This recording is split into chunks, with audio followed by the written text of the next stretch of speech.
All right. Hey, everyone watching at home, and welcome to our virtual homeschool open house. We are sad that we couldn't have you in the building today, but we are excited to take you through our Agents of Change exhibit. You'll see that I do have my mask on my chin. That is because the galleries are still open to the public, so if I pull it up, it's just because someone else has entered the space. So for those of you who haven't seen me give a tour before, my name is Maggie. I am our manager of museum programs, and I'm excited to be with you today. So like I said, we are going to be going through our Agents of Change exhibit.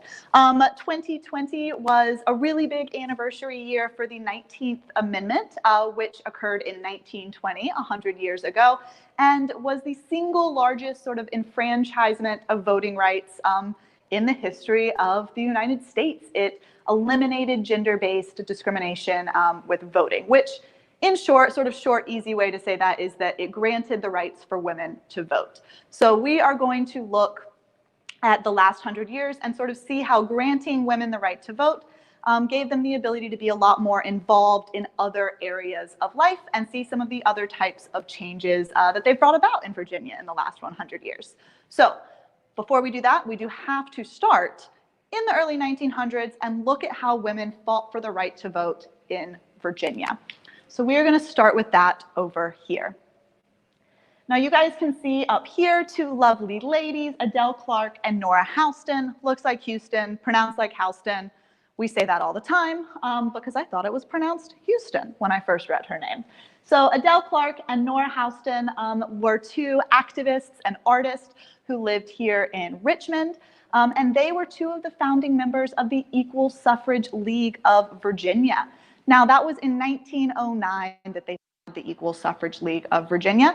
And what that group did was basically gather up women in Richmond and across the state of Virginia who were pro-women having the right to vote. They were pro-women's suffrage. And so they worked together, traveling across the state and across the country in some cases, to convince lawmakers and to convince men who had the right to vote to pass an amendment or a change that would allow women to vote. Now, the Equal Suffrage League was a group that believed in trying to get that change done sort of state by state. So that is why they're specifically known as the Equal Suffrage League of Virginia. So prior to the 19th Amendment in 1920, some groups of people thought that women should have the right to vote, and some groups of people thought that women shouldn't have the right to vote.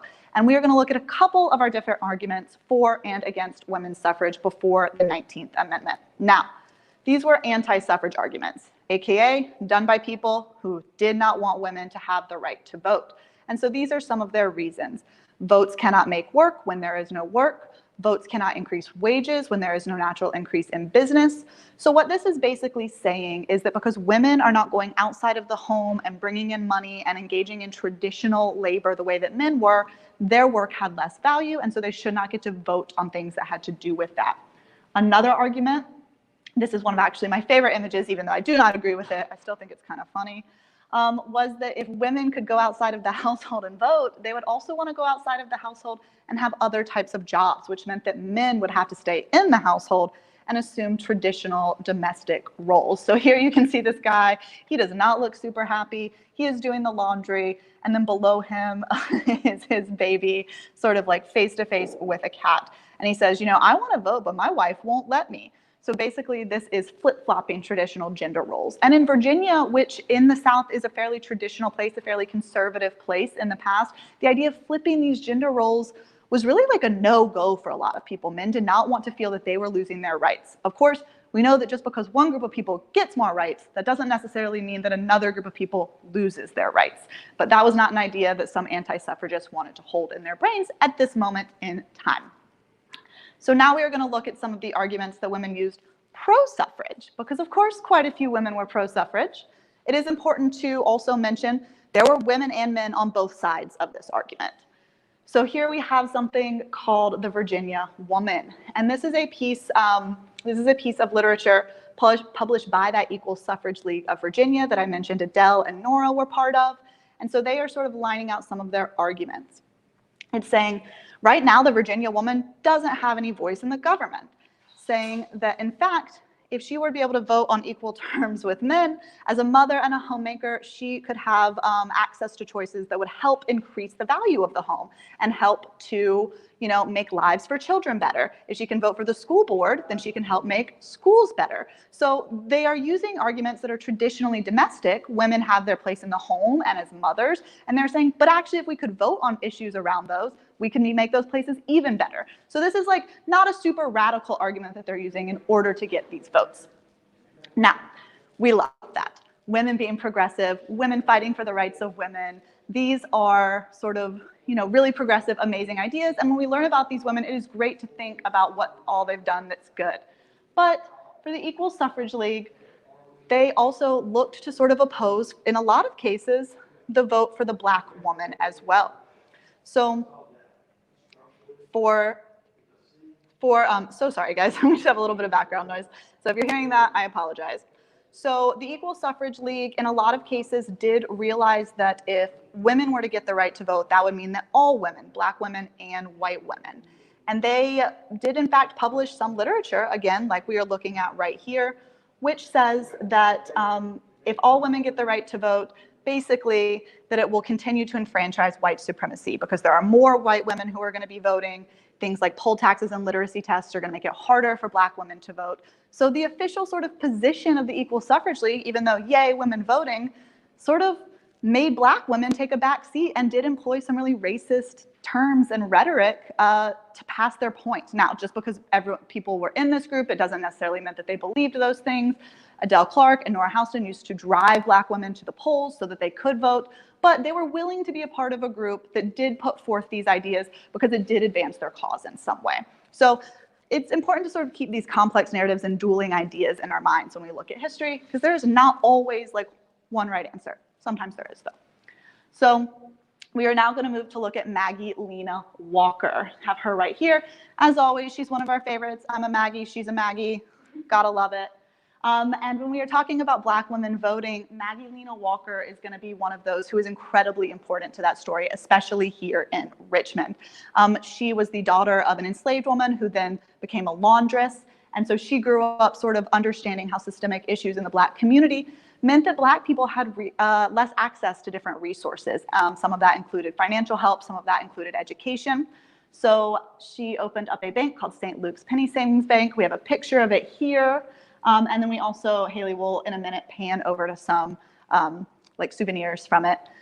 But this bank employed exclusively Black employees, and it basically was saying, if you don't have almost any money to your name, that's no problem. You can invest with us, and this is your money. We won't take it. We won't charge you interest for it. And so sort of by establishing generational wealth and equity in finances, Maggie Walker made it easier for the Black community to save up money. And she was also, did a lot with youth education. She did a lot with, you know, general empowerment of the Black community. So she did a whole bunch of stuff. We love ourselves some Maggie Walker.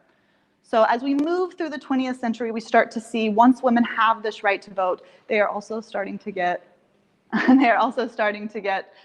sort of enfranchised in other areas as well. So I'm going to tell you about two people who I did not know about before this exhibit opened. So those are our next two people.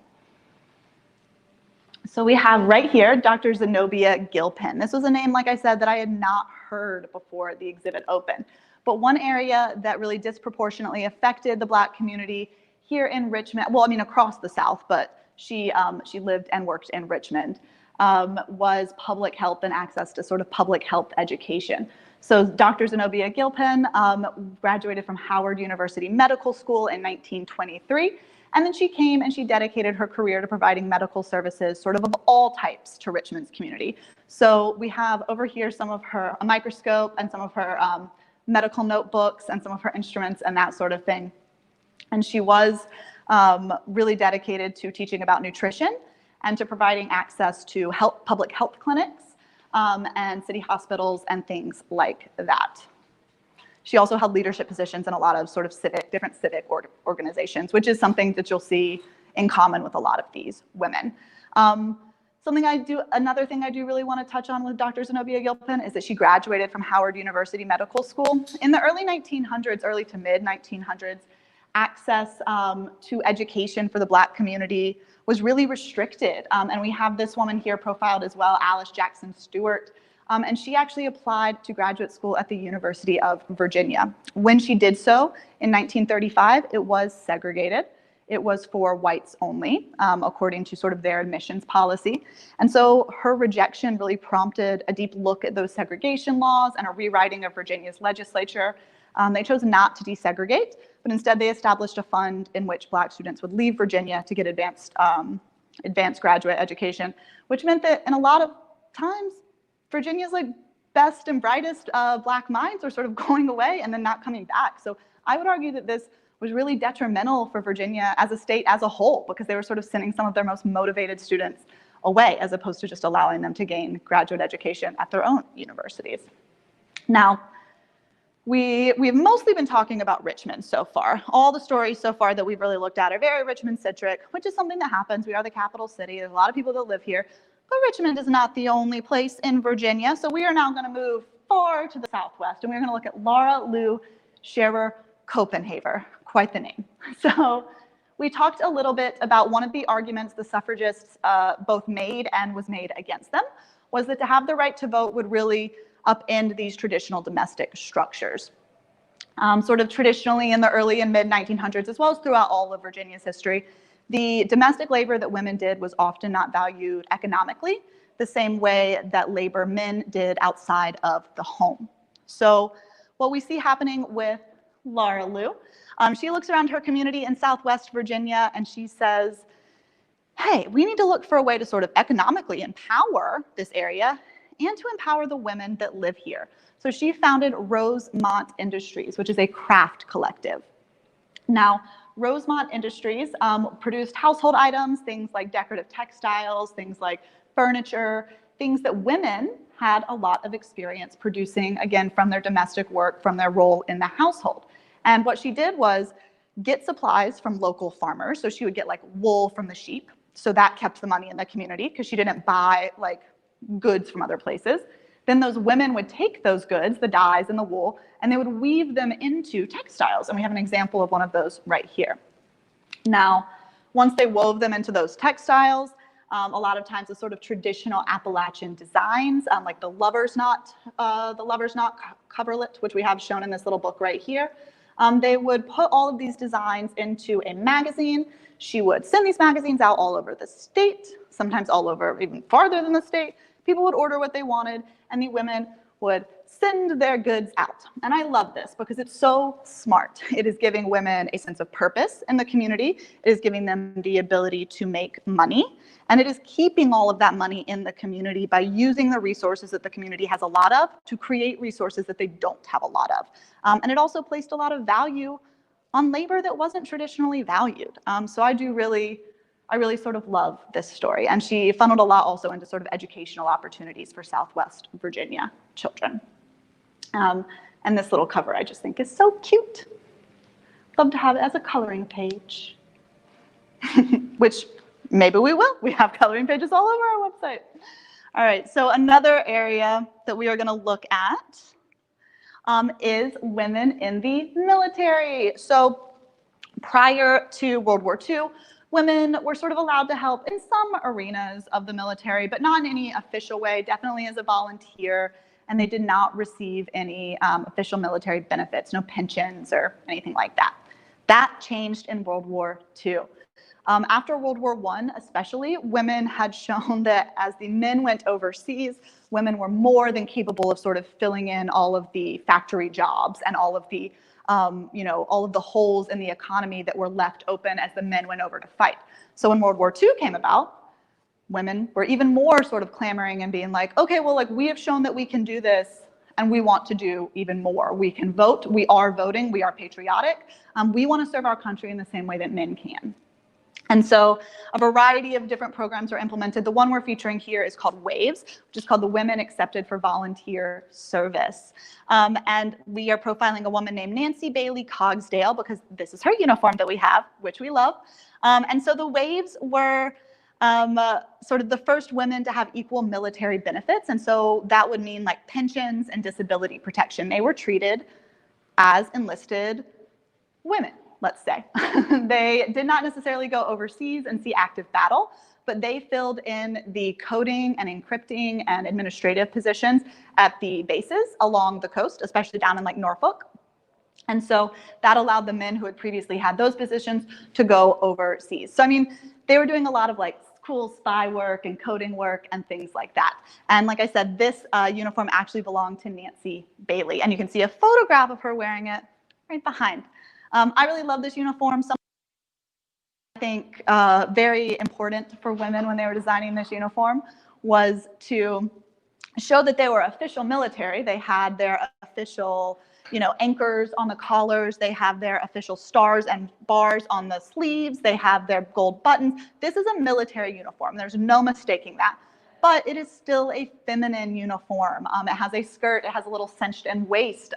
And these uniforms were designed so that women looked the part of being military, but also designed so that they could retain sort of these traditional feminine aesthetic, which is interesting. And then we do also have down here something called The Blender, which was an employee newsletter of a plant in Martinsville, Virginia, which was a big like nylon production, which used to mean pantyhose, which I think is funny, but then during the war meant like for parachutes and stuff like that. And again, women were moving in and filling these traditionally masculine roles.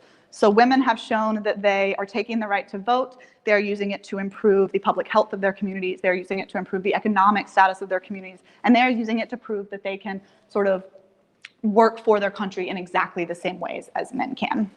So we're going to make a connection to something we talked about a little earlier in the tour.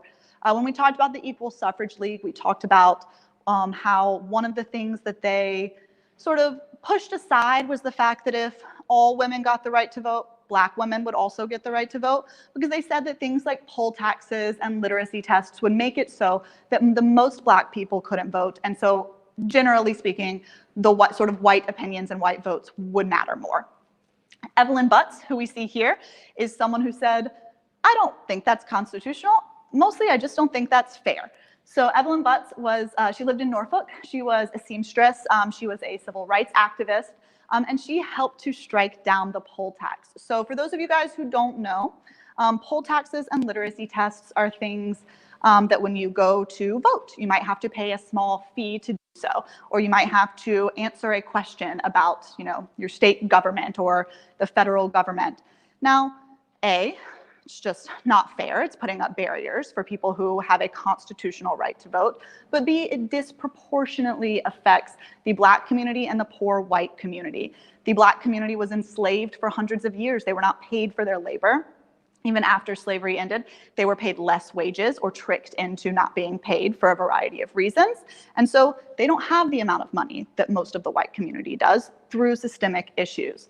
When we think about literacy tests, the Black community was denied access to good education for a long time. So again, through no fault of their own, through systemic issues, we see that those hurdles being put into place are going to affect the Black community more. Again, the same can be said of the poor white community who did not have the same access, but it was not through sort of the legal issue of slavery, like we see with the Black community. So Evelyn Butts was an active voter, and we do actually have a voter log over here that shows her name, PPP, paid. She was an active voter, but she did not think that the poll tax was constitutional, and she did challenge that and was eventually able to get that poll tax struck down. Now, as a plaintiff in Harper v. Virginia Board of Electors, she took this case all the way to the Supreme Court, and in 1966, it was declared unconstitutional, which is amazing to sort of think that when we are talking about 1966, the 19th Amendment happened in 1920, and the 13th Amendment happened during the Civil War, and the 14th and the 15th followed a few years after that. Like, that's a lot of time in between those things. So just because laws are passed doesn't mean things are immediately equal. And then the last thing I'm going to talk about with Evelyn Butts is this letter right here. Now, Evelyn was a member of the NAACP, the National Association for the Advancement of Colored People. And again, this is an organization of Black people sort of working for equality and equity for the Black community. But just because everyone is working towards the same thing doesn't mean they always agree on how to get that thing. So the first line of this letter, honestly, it always sort of like makes me very emotional.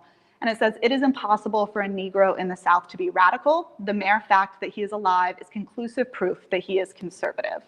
So what she's basically saying is, you know, in the 60s, and, you know, she lived prior to that as well, to be radical, to make trouble, is to endanger your life. And she was radical, and she did make trouble when she took this case to the Supreme Court. And so I think she needs to be honored for that.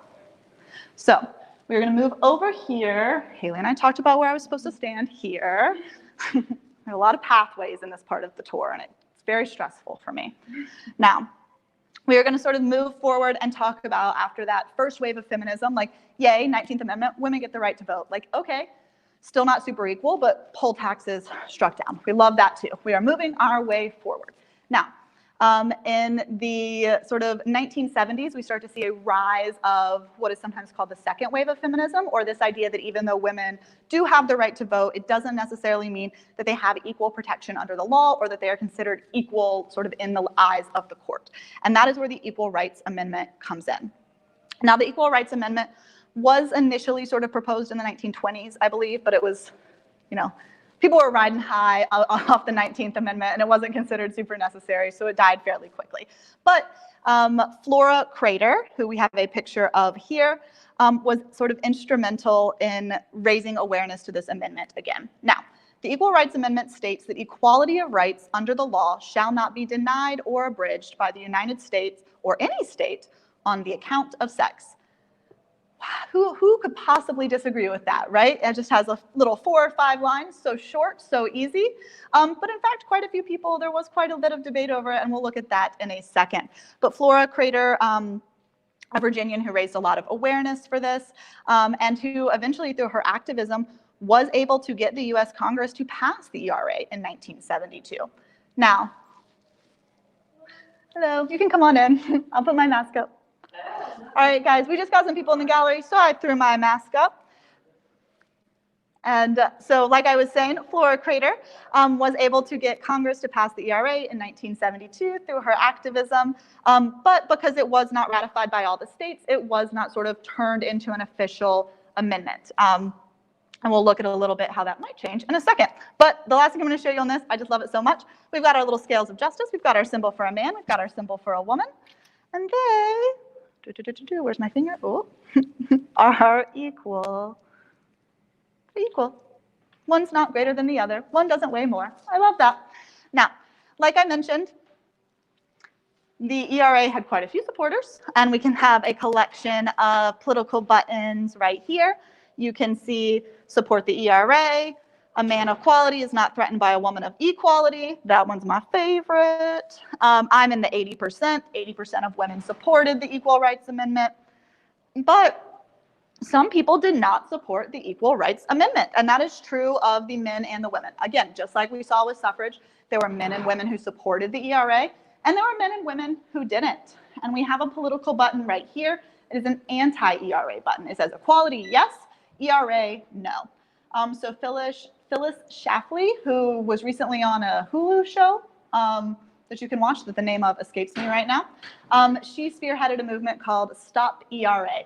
And so basically what this meant was there were some women who, well, to put it plainly, there were some women who did not believe that women should have the same rights as men. That just is a fact. But there were also a lot of women who thought that women should be equal, but they did not necessarily think that they should have this amendment because it would remove some protections for women. They thought women should actually have additional protections under the law, and this would remove those. So politics is complicated. People always have differing opinions to get to the same place, which I think is interesting. And then the last thing we'll look at when we're looking at the ERA is this banner right here. So you can see it is purple, it is white, it is gold, and so those are the colors the suffragists would have traditionally used, and I like that they were reused in the 70s for the ERA, and they just stamped ERA on it. So sort of old symbols, new causes. So we only have about 5 minutes left, and we have a lot of things to look at. So we are going to speed through so we can sort of wrap it all up for you guys and leave time for questions. Now, as we have sort of moved into the end of the 20th and the 21st century, we see that this idea of what it means to be a woman or what it means to be married or what traditional female roles are, that has all really changed. And so we did want to devote a section of our exhibit to sort of this idea of expanding LGBTQ+ rights. So we have profiled Danica Rome. She is from Manassas, And she became Virginia's first openly transgender lawmaker. And she was one of the first of any state legislature to be transgender. So again, this idea of what even is female, gender as a social construct, something that our early 1920s suffragists and activists probably weren't thinking of. The same can be said of Carol Shaw and Mary Townley. They are a Chesterfield, Virginia couple, and they helped to overturn Virginia's ban on same-sex marriages. So again, this idea of what is domesticity, what is the role of the household, what is the role of marriage, ideas that are related to what our early suffragists were thinking of, but in ways that, again, they likely were not. Or if they were, it was just a little too radical for the time. Virginia, in its case of Loving v. Virginia, did establish that marriage is a basic civil right, interracially or for same-sex couples. And so that Loving v. Virginia case did help to establish that precedent. All right, 2 more stops, my friends. So right here, we profiled Chief Ann Richardson. And I want to talk about her because she is the chief of the Rappahannock. So even before Europeans came over, there were people living here in Virginia, the first Virginians. And the Rappahannock were one of the tribes of the Powhatan Confederacy, which you've probably heard of, Pocahontas and Chief Powhatan. They're part of that confederacy. And she has, during her time as chief, helped obtain state and federal, only 2 years ago, 2018, recognition of the Rappahannock tribe, which gives them back some of their sort of citizenship and civic rights. And she also makes a point to sort of make sure the cultural traditions live on, which you can see with this traditional buckskin dress and drum. All right, I'm gonna swivel. I'm swiveling. Haley's got me. All right, and we'll end over here. So most of the women that we have looked at so far today have been over 18. Once they got the right to vote, they could use it, and they could have jobs and sort of further their civic action that way. But we also wanted to make sure that we talked about how people under 18 could be civic leaders as well. Just because you can't vote doesn't mean you can't make a difference in your community. So we have profiled Stephanie Younger, and she likes to use artwork to make an impact. She is a woman, and she is a Black woman. And so she talks, again, sort of about the intersection of those identities.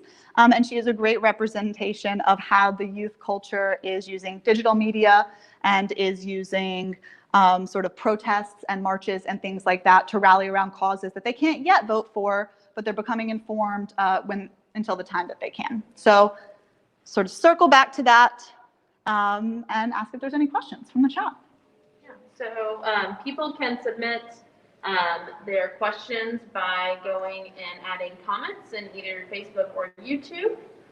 So we will give folks just a second to do that. Is there any way people can learn about this more online? Where should they look? Yeah, absolutely. So we do have this entire exhibit digitized. It's a 360 Google tour, and you can access that on our Learning Resources page or our History at Home page. And the exhibit has pictures of the items, it has label text, and it even has an associated activity. Now, Maggie, I'm not seeing any comments yet, but we'll give folks a second to type. And do you want to tell anybody about what's coming up tomorrow, where they should look? Yeah, absolutely. So like I said, this is our virtual homeschool open house, and we are having a whole nother day of activities tomorrow. If you want to start off the day learning about sort of spycraft in Virginia, you can do that. And then we are having a Civil War soldier program where we look at replica artifacts and see what that can teach us about a day in the life of a Civil War soldier. And then we will have a Story of Virginia gallery walk, very similar to this. And then we will wrap it up with a Virginia History Day program. All right. Well, Maggie, it looks like we don't have any questions. So if we want to thank everybody and head out, we can do that. Thanks for coming, guys.